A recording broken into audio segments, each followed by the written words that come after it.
wanted to make a video about my woofing experience in Japan.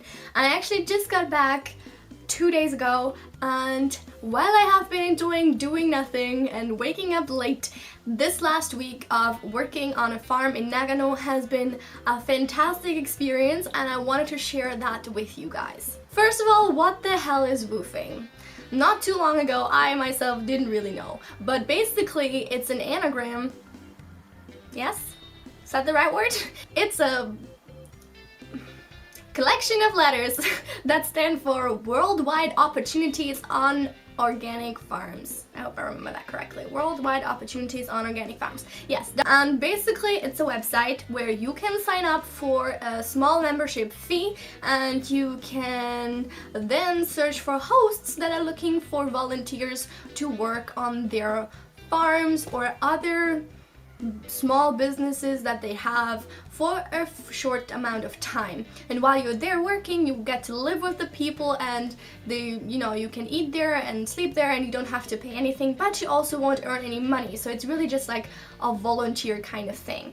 I think it's quite similar actually to work and travel, even though I don't know too much about it, so I can't say for sure. But I also think that work and travel is more expensive because you have to pay for like organizational things and things like that. And oftentimes when you want to go volunteer to someplace, there's a lot of fees on your part involved. And obviously, since it's volunteer work, you don't earn anything, so it's really just like a bad deal. But woofing is amazing. You only pay for your initial membership, and you can decide for how long you want it. I think you can at first only do it for the first year, but then if you continue, it gets cheaper every year. And the first year it's about like 5,500 yen for one adult, and I think that's like 50 euros, so that's really not a lot. And you can go woofing as many times as you like within that 1 year, and as I said, if you extend the membership, I think it'll get cheaper in the continuing years. Once you have your membership, you can start contacting hosts, and that's the fun part. You get to look at all of their profiles and read about them and read their feedback and things like that.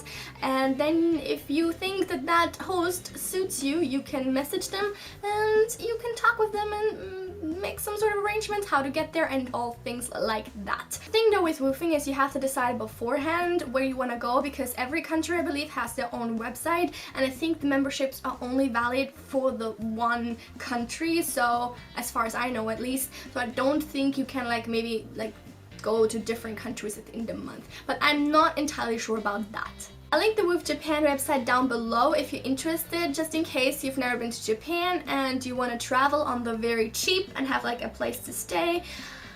This is a good option, I think. You do have to work, obviously, that's kind of the point, but it's also an opportunity to kind of see the more traditional and real side of Japan. You're not going to be staying in a hotel, you're going to be staying with real Japanese people, interacting with them, living with them, seeing how they live and how they are and all things like that. So I think that's definitely a great opportunity, especially if you're trying to learn Japanese or improve your Japanese. I totally recommend it. I spoke so much Japanese this week, even though I also spoke a lot of English because my host wanted to improve his English, which I completely understand. So it was kind of like a 50-50 type of situation. Just make sure that if learning Japanese is important to you, you communicate that to your host so you can really get the most of it. You don't want to be like, oh, I only want to speak Japanese, but you also should not only speak English if you want to improve your Japanese. There's not only farms available via this website, I've also seen offers for language schools or restaurants, but a lot of people have more than one occupation, so you're gonna just be helping with whatever kind of work they will be having. It also heavily depends on the season where you go, because for example, I was my host family's first woofer this year because they just started with the farming thing, so I didn't really have to do too much work.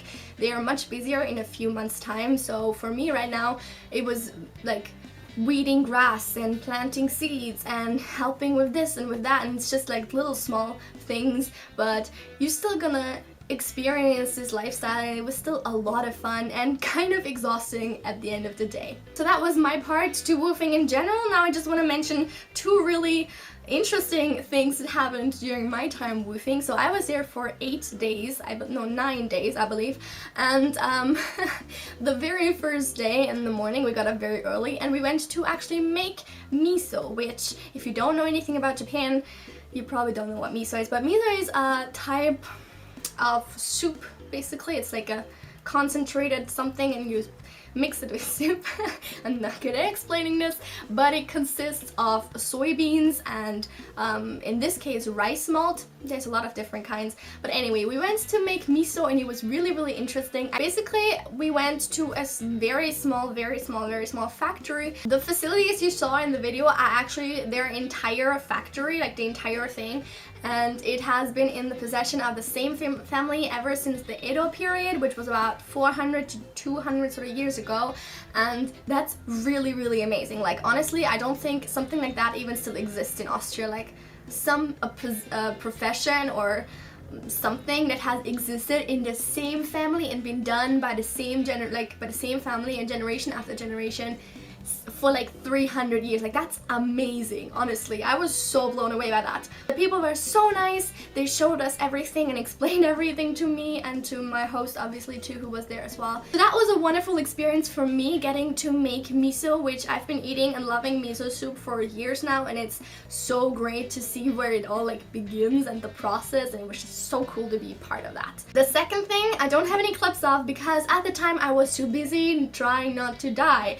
So we tried to burn dry grass on a few days ago, on Tuesday I believe it was, and we tried to burn dry grass, and we did burn dry grass, but we burned way more than we bargained for, that we had planned for. We burned it at like the bottom of a slope that went up like this, and then here would be the house basically, and we just got so unlucky because the wind changed or even like started to blow very heavily, and he drove the fire up the slope, and it was one of the scariest things I have ever seen in my life, because obviously there's the house up there. Japanese houses are, especially in the countryside, still to this day mostly made of wood, so very easy to burn. I thought that this was just sort of like gonna be like a routine thing, like, oh, we're just gonna burn the dry grass, and I guess for him it would have been, but for me it was like, I don't know what to do first of all, and there was all this fire, and we tried to like put it out with water, and I had this like tiny little water bucket. It was literally like this size, and I was like, I'm not doing anything here. I'm not helping, I think. I'm not contributing because it's so small. But luckily, we managed to put it out mostly, and then when the firemen arrived, we were actually almost already done, and they just like made sure that nothing was gonna flare up again and that we were all okay. But I guess that they had thought it would be way worse than it ended up being, and there were like 35 people that came to put in a fire that wasn't even happening anymore, and like, even if it was like flames like this high, just like chillingly like burning away but not really doing anything.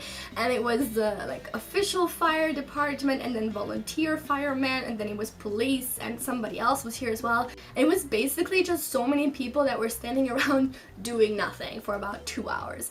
It was kind of funny, but honestly at the time I couldn't really appreciate the humor of the situation because I was terrified. It was honestly, as I said, one of the scariest things ever. I was so worried that the house might burn down or that something would happen to any of us, or I don't know. Guys, just don't play with fire. It's not worth it. It is a very bad idea.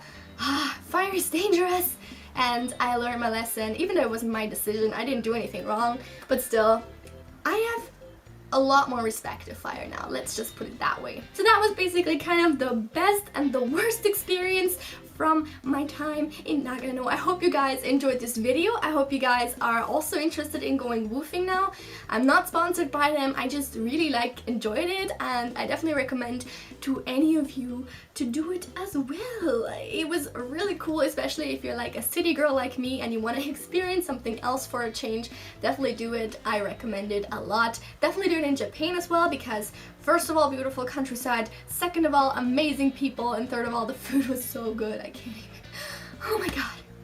It was so amazing. I could cry right now just thinking about how I'm never gonna eat my lovely host mother's amazing cooking ever again. It was so good. So that's it for my video. I hope you guys enjoyed it. If you have any more questions about woofing, leave them in the comments down below, and I'm gonna see you soon. Have a lovely week. Bye!